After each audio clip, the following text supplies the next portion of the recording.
Hi, welcome everyone. Today is our third episode of the series, Diversity in Conversational Design. I'm so happy to be here with everybody. We're starting this event a little bit late than usual, but you're going to be able to see these afterwards. So first, I would like to say welcome to everyone. I can see that we have so many international people here, like someone from Australia, Auckland, UK, uh, Harrisburg, Detroit, São Paulo, Oakland. So this is going to be a really international event, and I'm really curious to see what are your thoughts, and if you have other comments, like how we're going to have a global discussion about this. So before we start, it's important to say that diversity is a really broad word. We can have so many different conversations about diversity. We could be here talking about language, gender, culture, sexual orientations, political view, religion, locations, social class, so many different topics that we can explore when it comes to diversity. And also when we say diversity, equity, and inclusion, diversity is about understanding that everyone is different. Equity is about fair and equitable access to opportunity. And inclusions are the energy and the actions that we take to create environments that respect and value all people. So this series, we're going to explore a little bit about this, but all these topics are going to be related, and we're going to touch in more detail a little bit today about race and ethnicity. So to start, I would like to share some guidelines for this event. First, I would like to ask you to help us to make this an inclusive, respectful, and opening experience. We are humans. We are here to learn and share. So we would like to have you to help us to do that, to help everybody to keep learning and sharing and being respectful with each other. Also, please share your questions, comments, and use the live chat feature. We can see like this live, as I said, like there are so many international guests today. We wish this could be like an in-person event, but we would love to make really interactive, interactive as much as possible. And last but not least, please keep the conversations going. Find the speakers, add them on LinkedIn, and follow up with them after this event. I'm sure they would be happy to continue to have a conversation with you. Another thing that is important to say is about allyship. So I know that for some countries and different areas, the discussions about race are kind of different. I'm speaking to you from Brazil. For example, Janaina is going to be with us. Also, she's from Brazil. Austin and Rebecca, they're, I think, in America. But I'm sure as we walk through here, there's so many people, different people from different countries. So many, some of the topics that we can say here are going to be about US, it's going to be about Brazil, but it's going to be about like a global discussion. So everybody here wants to be an ally. I think we invite you to be an ally as well to help us to make the difference. And yeah, so that's I'm going to finish to say, last event I make a funny comment about my name. If you watch it, you're going to remember, but calado means shut up. So I'm going to shut up and stop to talk now. And I'm going to invite the guests, and we're going to start the event. So the next 5 minutes or so, we're going to have an introduction from every guest. And then we're going to have some open conversations and a round table. We have a few questions on the list. So I invite you to bring your questions and comments so we can explore different topics. And then, I'm reading some of the comments from Nimit. And then we're going to have a Q&A session and finish this event with some closing thoughts. So I hope you have fun. You have a really inclusive and open mind conversation today. And I'm curious to see what the guests and you that are watching us have to say about this. So enough of me. Let's start with the intro. So I'm going to start with the ladies and in alphabetical order. So I'm going to invite my friend Janaina first. Hi, Jana. Hi, Kyle. How It's are a you? pleasure to be here. I'm pretty good, thanks. Can you tell a little bit where you are, what you do, and how to pronounce your name to the international friends? Oh, great. The pronounce is Jana. I prefer Jana, but my real name is Janaina, but I prefer Jana. Um, I work with content design ops. It's about 2 years that I work with this. And my career was in vui design and conversation design. So I work with a team with 20 conversational designers in the team. And I make frameworks and trainments and some um, activities to bring more knowledge to them about this field, about the conversation design. Perfect. All This? right. So, Okay, yeah, let's do it. I'm nervous. Uh, no, all good. We're going to make this. So, our next guest is Rebecca. Hi, Rebecca. Hi, thanks for having me. Hi, nice to be here. So, can you tell us who you are? You wrote a book recently. So. Yeah, I wrote this. I co-authored this book with Diana Dybel. Can you So show it again? yeah, it is called Conversations with Things. I have a big stack of them behind me too. So yeah, I've been a conversation designer for 9 years. I started in a startup. I worked for a couple of different agencies. One of them was Amazon Web Services most recently. And I'm currently working as a freelancer for myself, which has been really fantastic. And I also teach conversation design at Pratt Institute, which is a design school here in Brooklyn where I live. Interesting. Welcome today. And last but not least, Austin. Hey, Austin. Hey, How are you? good. How you doing? Pretty good, I guess. I'm just cold. Like I was telling everybody, you cannot see it, but I have a mattress on top of me. I'm really cold today. It's really cold in Sao Paulo. Like really, really cold. How's everything in California? Good. It's kind of cold here as well. But luckily I get to be comfy in my room and like can turn the heater up to whatever temperature I want it to be.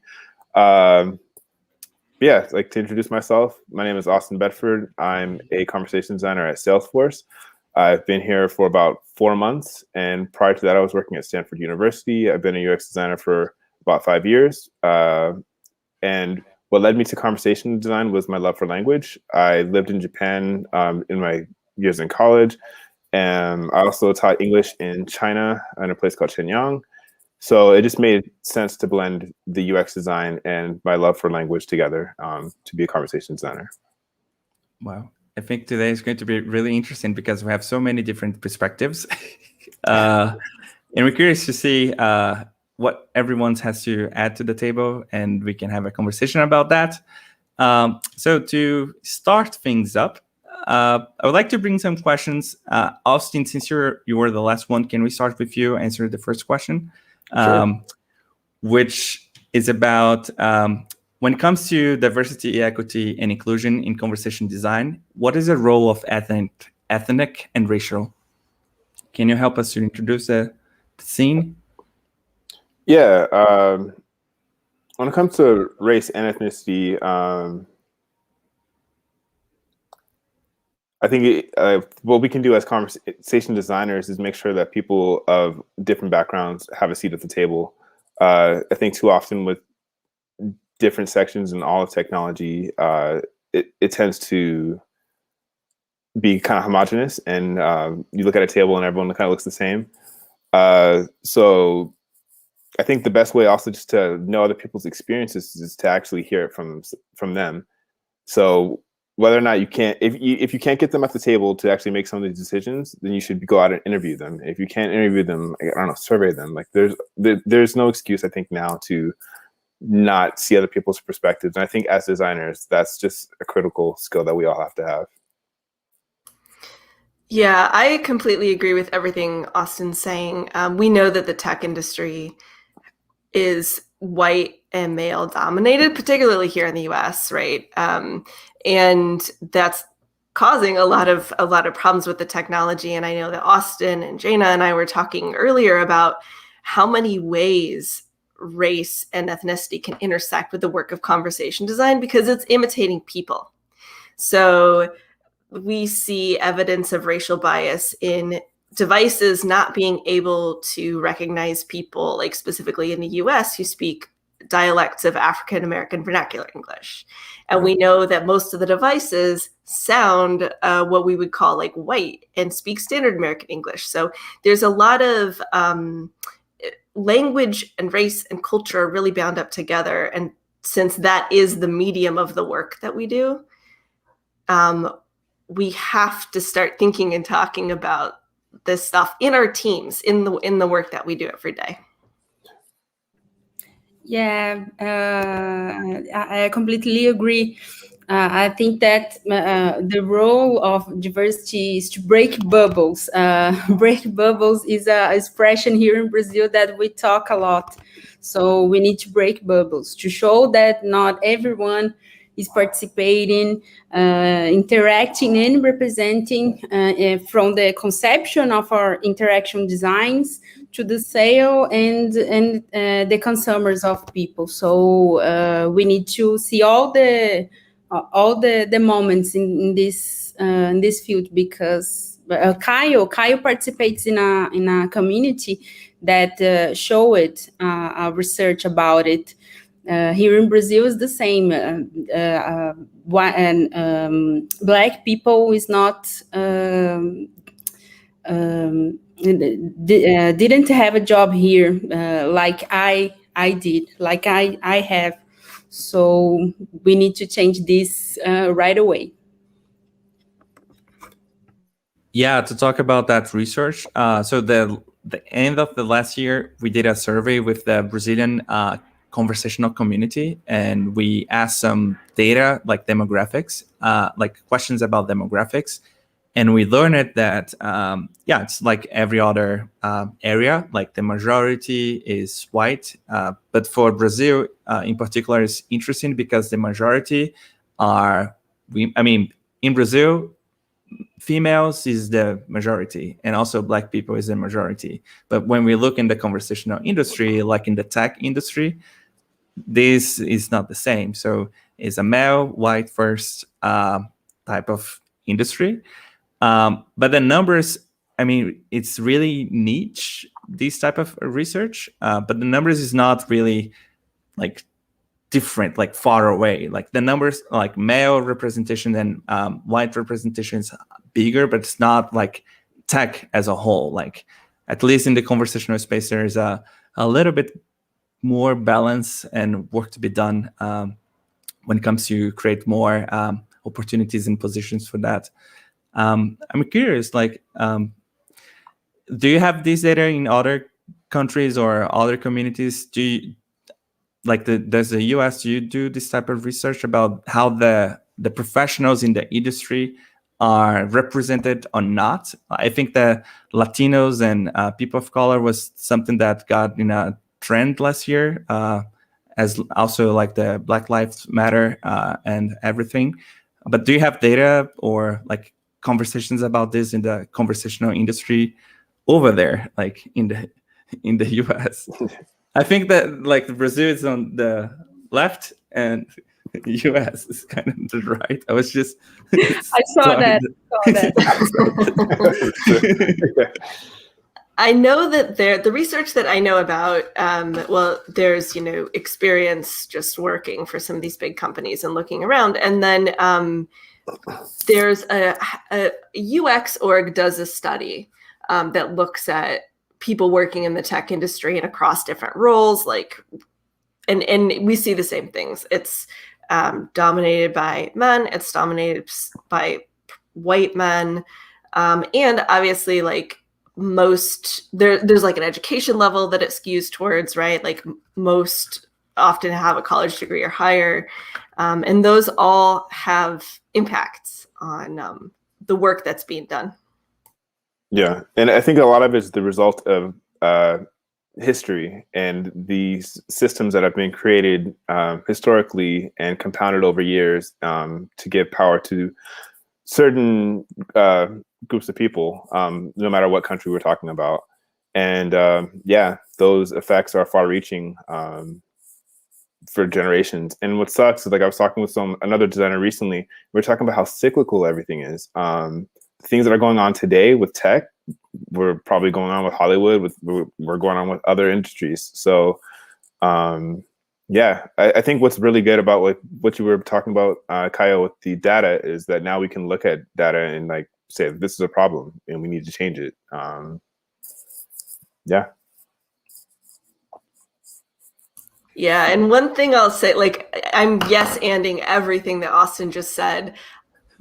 Since I'm a white person, I've only lived in the US, so like I know that I have biases, right? And so if it's a new idea to you that like race has a deep historical political background and things that we see in the tech industry with respect to race have happened in the past, if that's kind of a new idea to you where you don't specifically get, if you're like, well, I don't quite see A to B, the history of race is really complicated, and it is really important to learn about it. So you can find great articles online. There's a book called Fatal Invention if you want to like really dive in.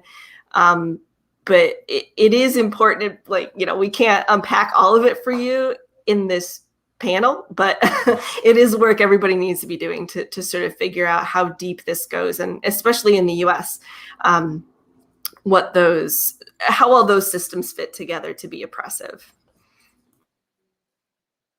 I wish maybe Janaina can help me with this. There is a really interesting book that kind of plays out everything, like gives a big perspective, and this is a really short book, which is from Djamila, which is the woman that I kind of quoted here. So she has a really interesting book. I mean, she has few books, and all of them are interesting, but there is one in particular that is about this, like how can I translate, Jonah? The Little Anti-Racist Manual? Is that correct? Yes, I think it's that. Yes. So it's a really short book. It talks about the history of Brazil, the gap, like the historic gap that we have, and what we need to be thinking and talking about, especially like public legislations and laws that helps minorities, I mean, everyone to have access to opportunity. Many people, they don't have these conversations. And yeah, last year was a really tough year, I mean, for everybody, right? With all the things that happened, not only the pandemic, but yeah, all the movement, the Black Lives Matter. In Brazil, also, we saw so many sad stories about that. And even like entertainment programs that we would just sit down and just relax. And we just saw like, oh my gosh, like that's on TV. That was so embarrassing to see it. Yes, but the first step is, like Becca said, recognize and accept your bias, and don't be shy. I'm not having right now the perfect English, but I'm here. Let's talk. I am sitting right here talking to you. So start today and recognize and accept your bias is the first step. Well, go on, Austin. Yeah, and last year, that was what was really amazing. Is I felt, being African American, growing up in the U.S., like there's definitely unity that I feel when I'm out and I see other African Americans. But last year, it was cool to see people in Brazil, people in Australia, people in London, and like just seeing that like we are all going through similar experiences, across the globe. Yeah, so yeah, I think we all have work to do. Yes, we need to reunite again, because our history, the Black history, was erased in all the countries. So we need to reunite again and bring more stories about today, and remember the stories that we can't about the past. Yeah. Sorry. Please. Oh, I was going to say, just absolutely. I think a problem in the tech industry is that a lot of people have like really math and science oriented backgrounds. And so they're pretty light on, like, they probably haven't taken a course on the history of colonization or like peace and conflict studies on the global stage. And so a lot of the folks in our industry really have kind of a gap. And so I do think it is difficult for people to trace those things. But like Jana was saying, this is our work to do. It is worth reading, and it starts with you, like she said. Yeah. It's like you did a course, but you talk with someone. No, or yes, it's about this talk with with all the people. Yeah. And I don't know. I don't speak Portuguese, so I don't know the difference between Portuguese, how it's spoken with Black Brazilians and non-Black Brazilians. But I'm assuming that there's a difference, or am I making a correct assumption? Jana, I would like to take this. I think there's no difference. No? What do you think, Caio?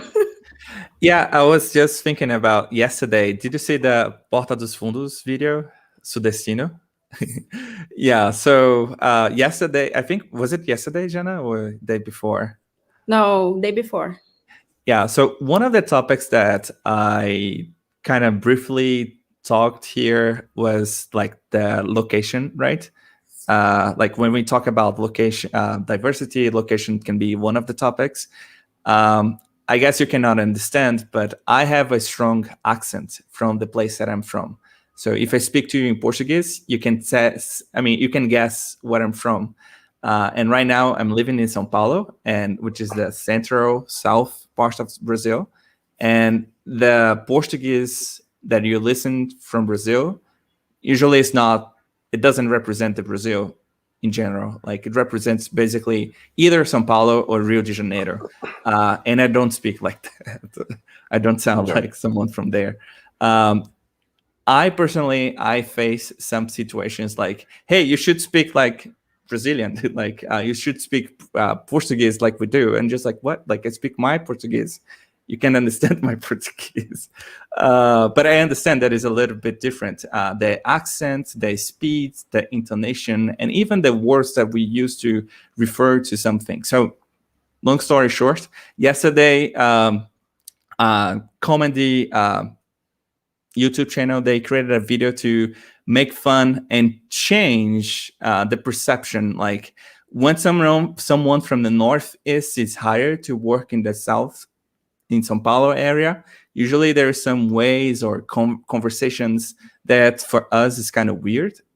And yesterday they did the opposite, like someone from São Paulo going to work in the Northeast, and they make the same questions that people from São Paulo make to us and make comments about the way that we say things. Mm-hmm. And many times they refer Northeast as like one thing at all, like just a big portion of the continent or the country. But inside of the Northeast, there are so many states, so many different dialects, and so many different, yeah, Brazil is a huge... It's like that. Oh, you talk English, so you like the Liberty Statue. Oh, English. There's an English in so many countries. I don't live in the country that had the Liberty Statue. It's like this. It's like a joke like this. Yeah. And it's important to have these conversations, like to understand these differences between us. I think that we had this conversation, I think a few days ago. In Brazil, we understand there is differences between accents, but not maybe like race or something like that. Of course, like we have natives, like is it natives? Índios? Jana? Yeah, natives. So they have some dialects, and they can speak some differently. I'm supposed to know how to speak, but I don't, because my grandma, she's a native.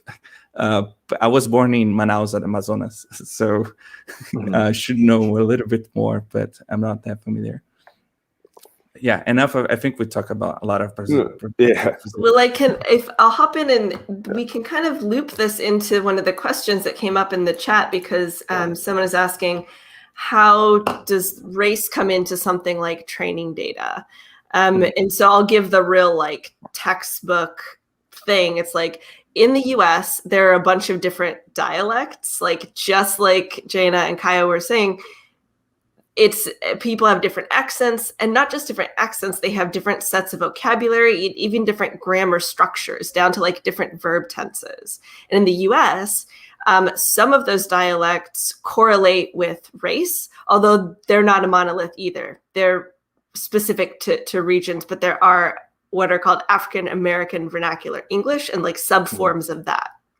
So a lot of devices, there are a lot of studies that show devices don't recognize Black Americans as well as like white Americans, for example. And it seems to be often from a lack of training data on the AAVE dialects. So that's a really concrete example of how leaving out one of the Black dialects oppresses and leaves people out of, like, literally these devices don't function for them. Yeah. And, you know, like you were saying about the North and South of Brazil, we also have stereotypes that we have of the North and South, or not the North, but like, I guess the South and the rest of the US here in America. Yeah. And like, they're not fair. And like, they're based on old stereotypes just of the South. And like what you were saying, Rebecca, like it's unfortunate when the chatbot can't understand people, because if we look at, you know, things as a story, like, you know, I have a problem and like my chatbot or my voice assistant is going to help me, and like you don't help them, it kind of makes you feel like the device that you're using isn't made for you, and like we don't want to send that message at all. It kind of reminds me of being like a child in the 80s, like, you know, when you see the Black character, you know that they're not going to probably be the main hero of the movie, you know, they're like the side character, and we don't want people to feel like that when they're using their, you know, Google Home, their Alexa, or like any experience they're doing, whether it's a bank or whatever. Yeah, we want them to be the hero, and like everyone, not just one group of people. And yeah, like I added to the chat about the stats where 20% of Black people were misread or misunderstood by the voice, by most voice assistants, and 41%. The error rate was higher with men than with women. Yeah, and there was a follow-up question in the chat. It is both in voice interactions and text interactions. So because dialects are not just accent variations, but like, you know, like I'm from Kansas, and some people say I'm fixina, which means I'm fixing to, which means I'm going to. And so if I'm typing and I write I'm fixina, and spell it some way, that's basically, I'm using it as a synonym for the word going. So even if I was typing, that difference would show up.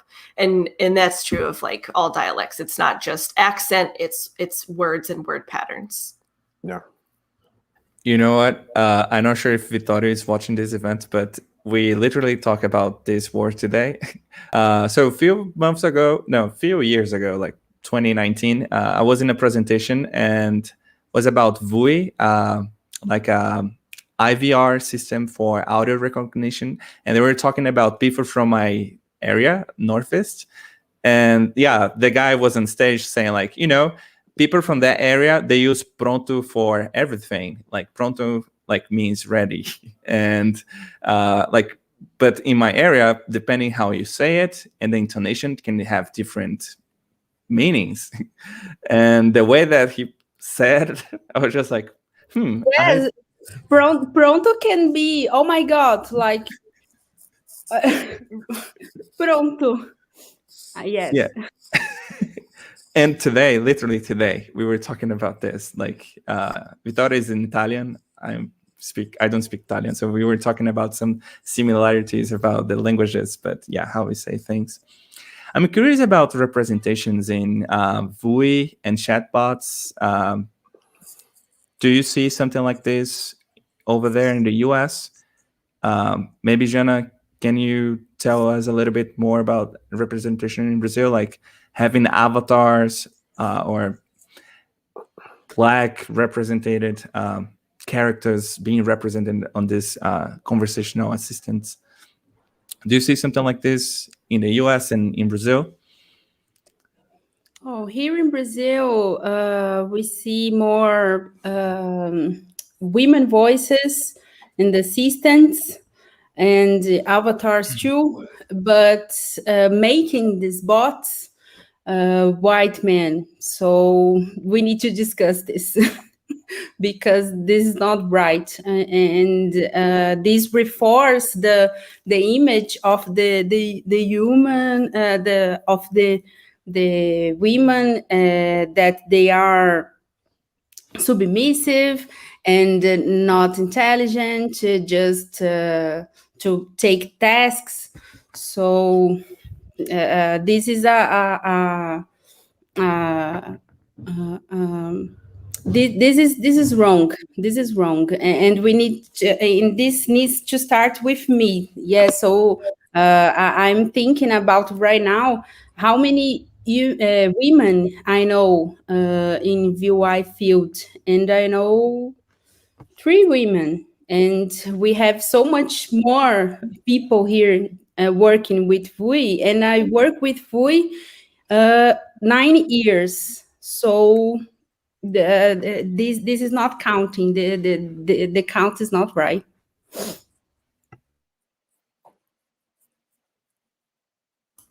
Yeah, I know in the US, someone that I quote in my book is a woman named Amber Nicole Hart, who gives a really great talk called Why Does Siri Sound White? And in this talk, she kind of unpacks like how a lot of these, even though they're synthetic voices, some of them are literally built on data from white voices, or they sound to most people's ears like a white voice. And kind of her talk really digs into why that is and what the implications of that are. There are a few examples of times when a Black person's voice has been used, specifically on like Amazon Alexa. And I'm not sure actually if Siri has options you can switch to. I would have to check that. But generally, like representation, like how chatbots and voice bots are presenting, they do sound white to most people. And so that's also an issue of like, there's a guy we quote in our book as well, Lewis Bird, who like his smart fridge, he's a Black man, a Black American, his smart fridge sounds white, and he would prefer to have a voice that sounds like his in his own home. Things like that kind of show us concretely how representation can be important, especially because these devices are like in our houses, in our pockets. They're very close to us. So representation feels very personal. Yeah. And again, like about things being cyclical, a lot of times when Black voices are used, just like in the past with a lot of other things, entertainment comes first. When it comes to entertainment, like people will be quick to monetize and profit off of Black voices and whatever is popular at the time. But when I think it comes to having most either advertisements or devices that like require for the user to have a lot of trust, they will probably go more with the Caucasian voice, at least in the US.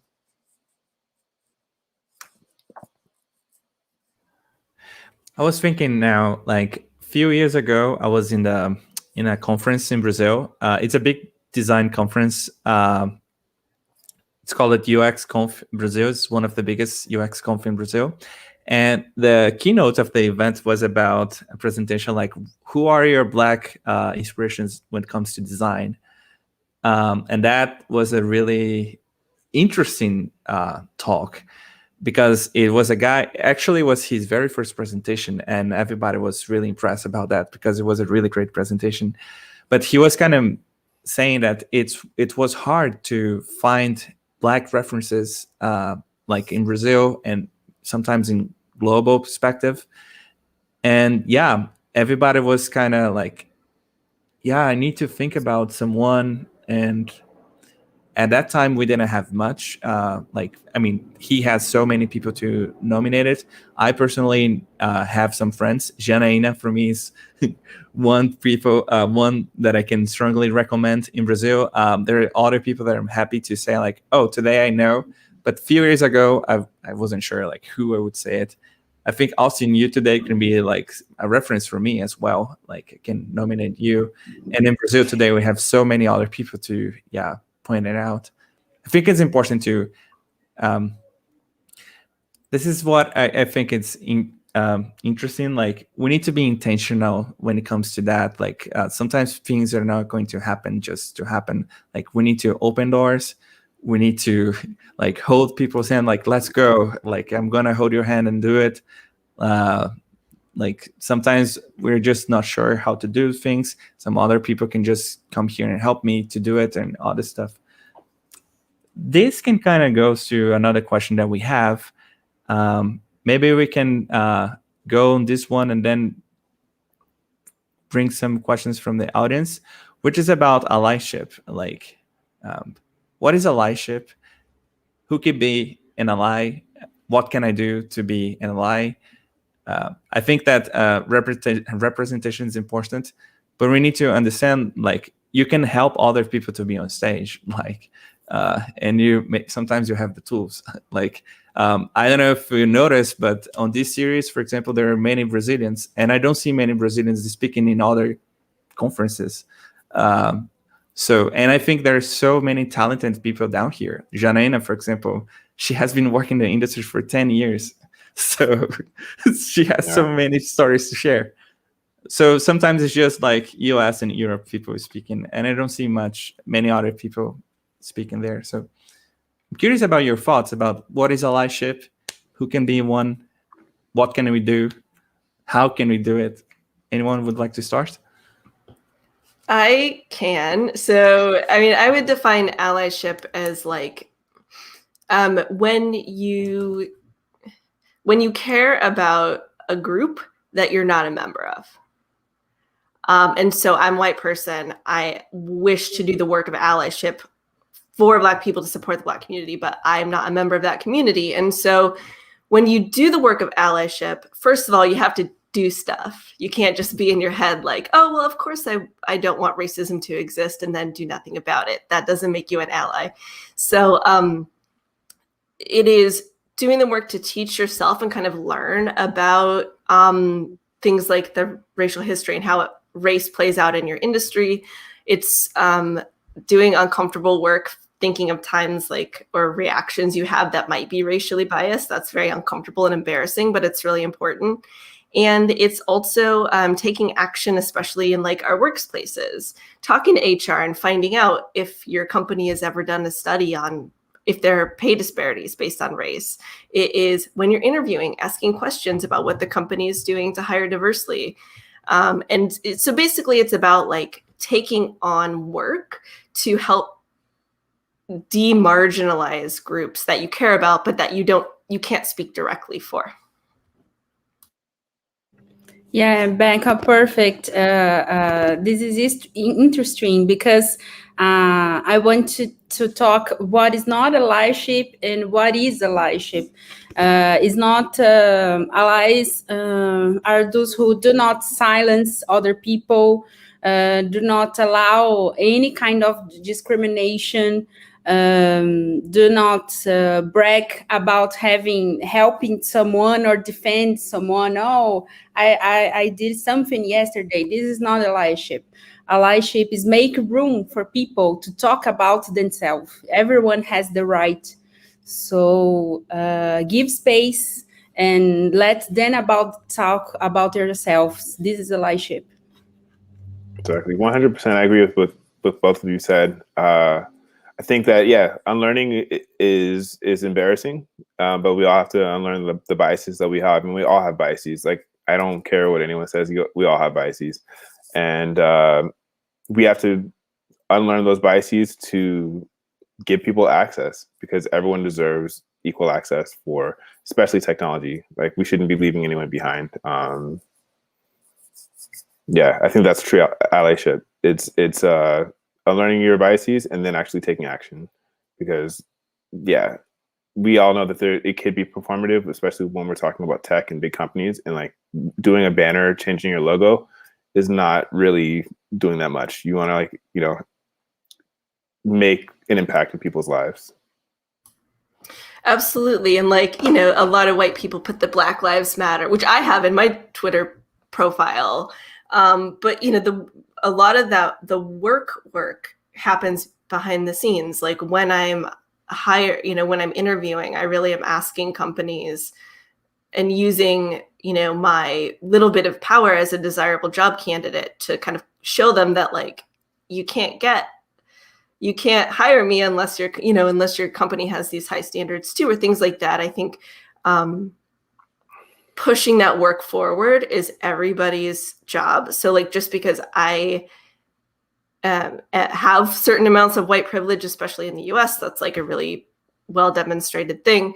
I have to be aware of it and make sure that I'm doing work for anyone who doesn't have that. I mean, it is uncomfortable to sit on it's uncomfortable sometimes, but we have to do the work. And there's, you know, I feel strongly about that.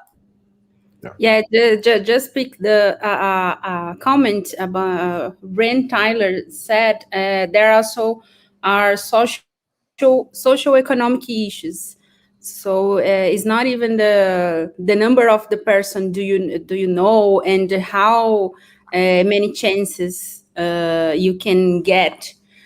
There are also socio-economic issues. So let's talk in our teams about that too. I think that's important. Yeah. And like in terms of like conversation design, I think it's important to just make sure that you're thinking about how our words could possibly affect people. You know, things like blacklist should not be probably used by your company. Master, slave, and also ask questions like how do your clients want to be called? Like, you know, do they want to be called Latinx? Do they want to be called, you know, Chicano or Chicanx or black with a capital B? Like, find out. Like, don't assume. Get out there and like ask questions. Yeah, sometimes you can just call out a person like, hey, let's rethink or rephrase this. Don't say like that. And like in Brazil, there are many groups on WhatsApp, and sometimes people say things that they don't actually mean. So you can just like, hey, let's think about saying this in a different way.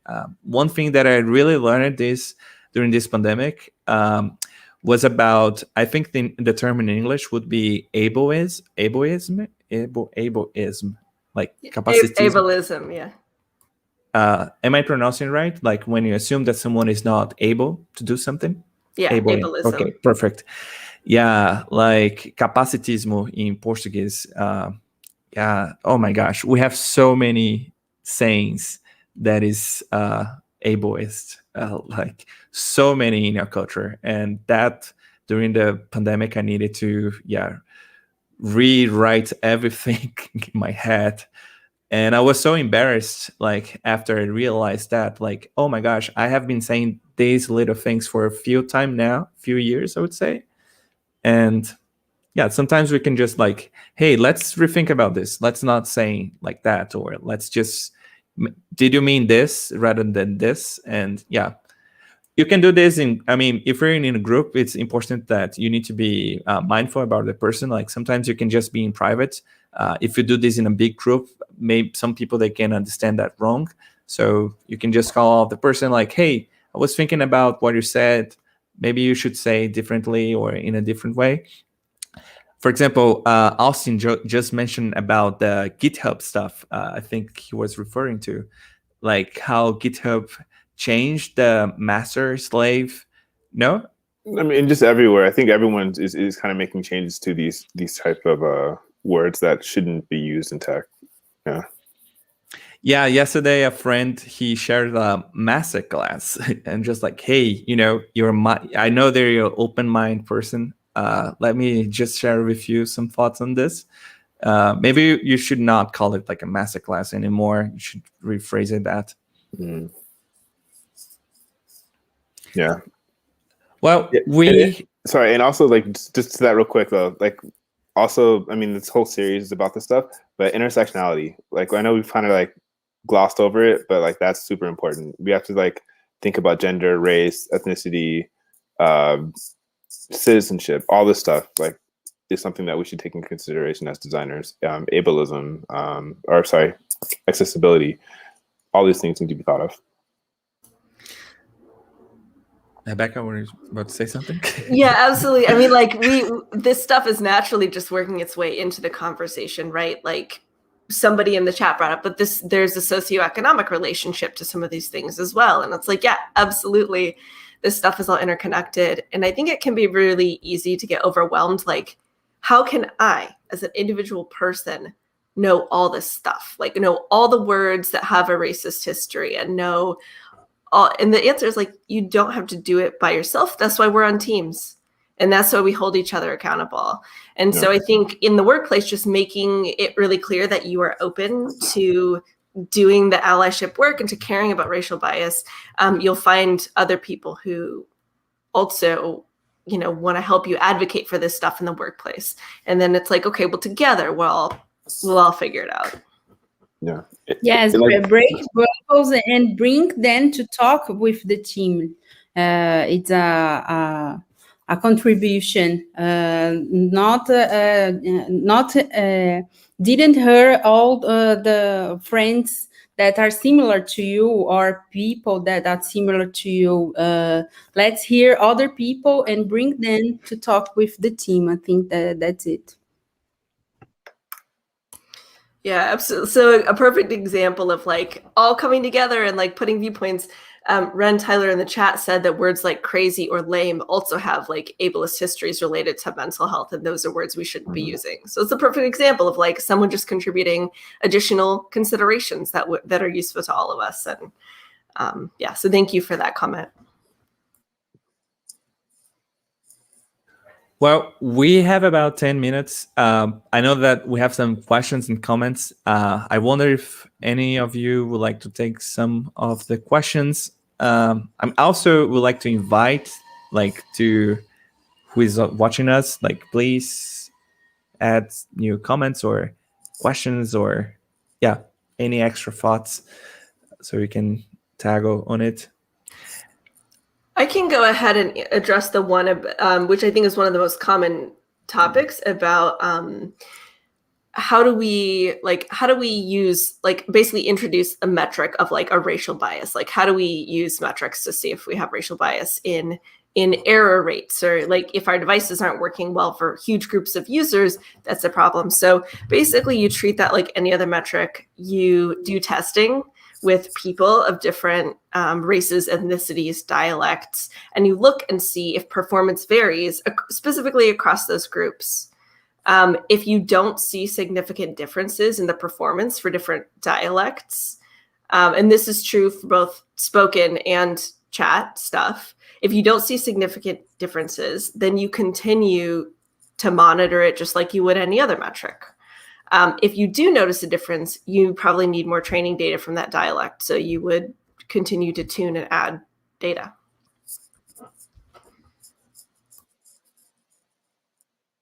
But there's lots of other good questions too in here that other people can tackle. Yeah, I didn't want to finish, Kyle. Well, let's see.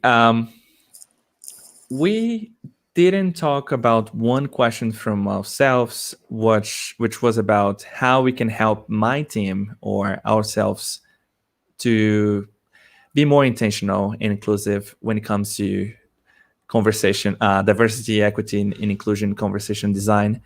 I think Janaina touched a little bit about this, like when we say about burst bubbles. For example, 2 weeks ago, I was having a conversation about with a Brazilian friend about transgender, like the differences between like a transgender person, travesti. I'm not sure how I can translate that to English. I don't know too. And cross-dresser. On my mind, I was kind of confused. like, how can I talk about this different types of, not types of people, but like different gender variations. And she was sharing with me like a conversation about, like, in Brazil, sometimes the differences between a transgender person and a travesti would be just a social aspect, a social economic aspect of it.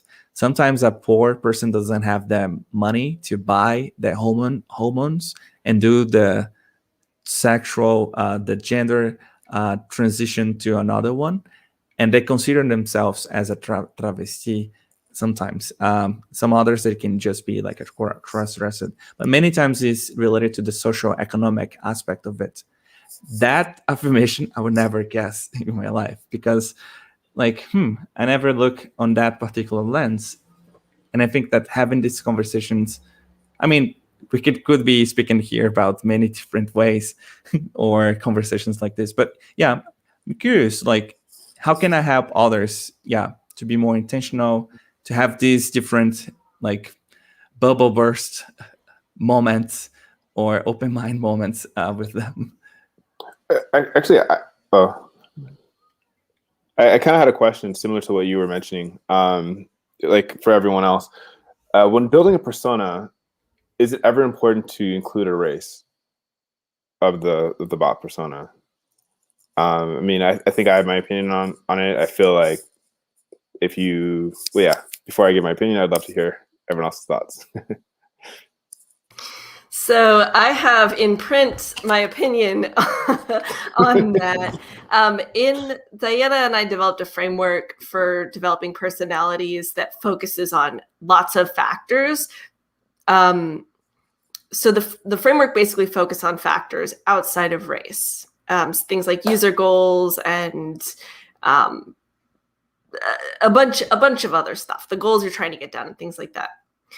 That said, that is not to say that race is not an important consideration. It is hugely important, but you need to like figure out what you're trying to accomplish first, like what serves the interaction, and then figure out like if you do need to make it a specific race or accent, have really good reasons and research behind that. And if you are building a persona that has a race or an accent or dialect that's not yours, that you can't represent that group or speak for that group, bring in someone to co-create with you who can do that.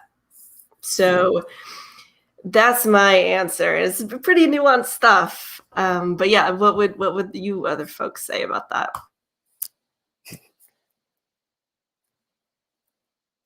Yeah, exactly the same. I think that the main thing is the function. Like, figure out what you're building and why you're building it first. And I feel like, yeah, you have to have a good reason to want to add a race, or even like, I think like, I know we're not talking about it, but gender. Like, why? I mean, that I feel like this is a more controversial topic when it comes to bot personas and whether or not it should have a gender or not. But I think that like, regardless, it still should be an intentional decision and not just a thing that just happens.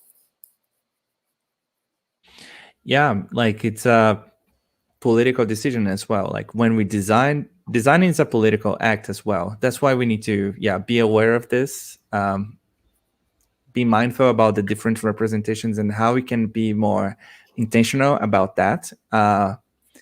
Or be mindful when we say or do something wrong and fix it right away. Sometimes it is an intentional, like a strategic decision.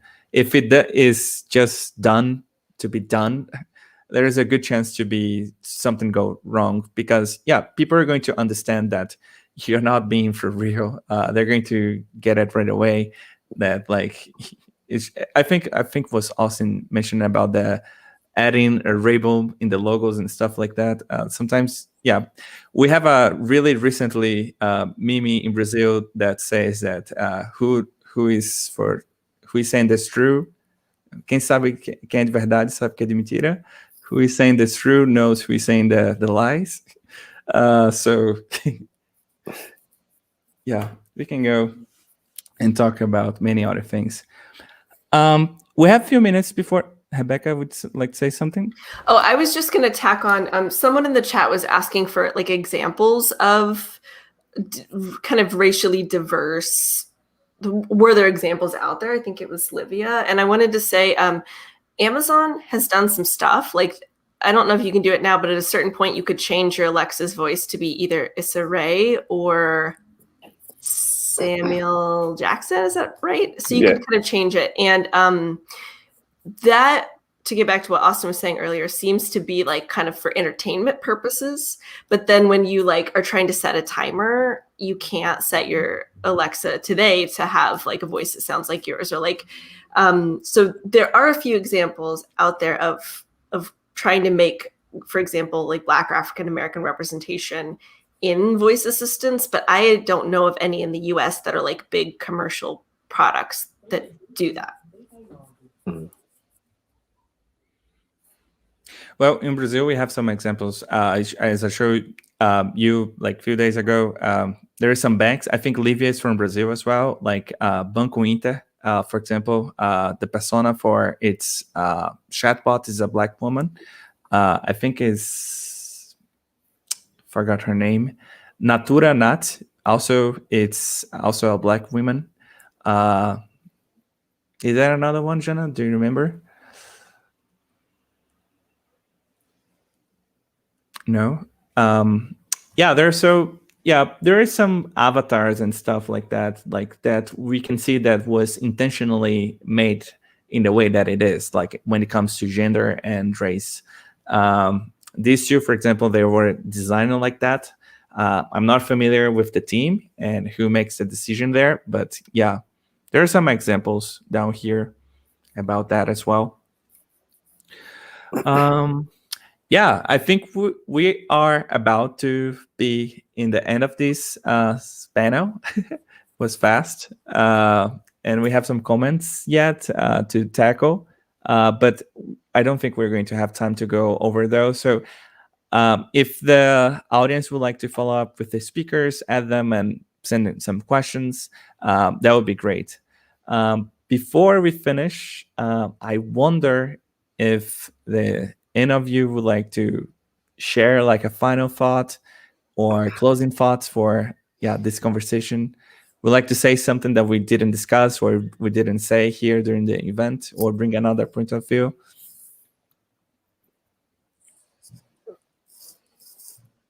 No? Yes? I can always say something, right? I think something that's been coming up for me a lot in my thoughts while listening to everybody is like, it's really important to acknowledge when you don't know something or you don't have that expertise.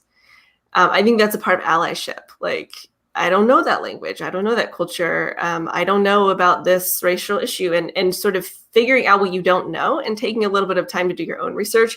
We live in an amazing world with the internet, and we can find a lot of great resources to answer some of our own questions and flesh out what we know a little bit. And so I think that humility piece is really important to think about what you do know and what you don't know and need to learn more about. Yeah, Becca always inspires me. There's not one user. There's a lot of users. I think that we need to work with this too much. It's not just our only user in your product or in your conversation on your bot. There's a lot of users, different users, and you need to know them, not just write for them. You need to know them. Is this? Yeah. I think my parting words are like to have self-love, appreciate like the way you speak and the way that other people speak. I think that too often we are taught that like the way we speak is not the correct way or it's not the proper way. And like, you have to think about who are those people who are telling you that. And as conversation designers, let's design around that. And like, yeah, that appreciation for how diverse and colorful our languages are. Yeah. And hopefully we'll have bots that are as naturally conversational as us. Yeah, I'm excited for the future and curious what we're going to do in a near term or in a long term. Let's see. I have also some additional resources that Rebecca shared with us. Rebecca would like to comment on those before we finish. So these are resources that I love, that taught me a lot, and that I like to share. If you're new to this stuff, there's a fantastic guide to allyship. It is really interesting for the second one to do there are tests online. You can figure out areas where you might actually have implicit bias that you're not aware of. So you can learn about that and work on that in your own time, which is really important. And then if you want to get better at talking about race, because it is a lifelong project, the National Museum of African American History and Culture has online resources that are just like really excellent, really clear. And so if you want to know how to talk about that stuff, that's a great place to go. Yeah, keep in mind that we are all humans and we're changing. Every day we're different. It's important to keep this curiosity open. So we need to be open rather than closed to new perspectives and way of thinking. And yeah, so to finish this up, we still have like 2 more episodes on this series. The next event is going to be about culture. If you'd like to check that out, we're going to talk about how culture influences the conversational design. I think this is going to be great because like you can say that sometimes I go around, like I don't go direct to the point. That's a Brazilian thing. Like we are really hard or complicated to be direct to the point. And that's my culture. That influences the way that I speak. And yeah, so the next episode is going to be about that. It's next Thursday, 12 p.m. PDT. And the last one is going to be about accessibility in the following week. So thank you, everybody, for today. Thank you, the guests, everyone here for taking the time. And I hope you can have a great and wonderful day. See you another time. Thanks. Bye-bye. Thanks for having me. Take care. Thanks. Bye-bye. Bye-bye.